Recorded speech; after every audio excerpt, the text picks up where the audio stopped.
आदमी security check से गुजरने ही वाला था। गार्ड घबराए हुए थे क्योंकि उसके सूटकेस में कपड़े नहीं, एक दमदार स्नाइपर राइफल रखी थी। कमर पर लटकती गोलियां उसने ऐसे दिखाई जैसे कोई शौक का सामान हो। उसे पकड़ने का जरा भी डर नहीं था। हिलो मत, हाथ ऊपर। शेरिफ ने राइफल टेबल पर पटकी और घूरते हुए कहा, अब बताओ यहाँ किस काम से आए हो? आखिर तुम फंसे तो मेरे ही कमरे में हो और हथियार भी मेरे पास है। आदमी हंसा, नहीं मिस्टर सैंडर्स, फंसे आप हो और मेरी बंदूक तो आप खुद मेरे पास ले आए। अगले ही सेकंड उसने पलक झपकते ही सारे गार्ड्स को ढेर कर दिया।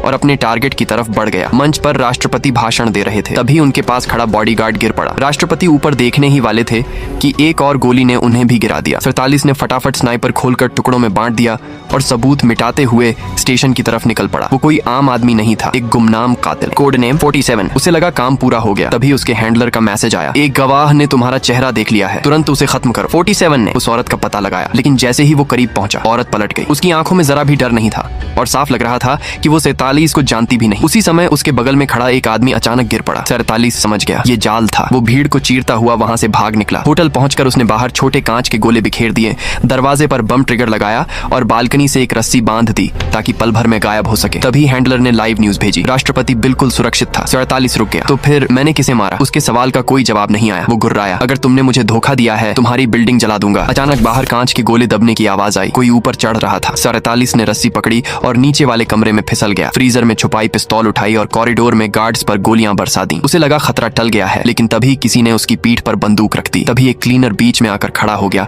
और 47 की जान बचा ली। 47 ने मौका पकड़ा और दौड़ पड़ा। दरवाजा तोड़ता हुआ वो बालकनी से छलांग मार गया।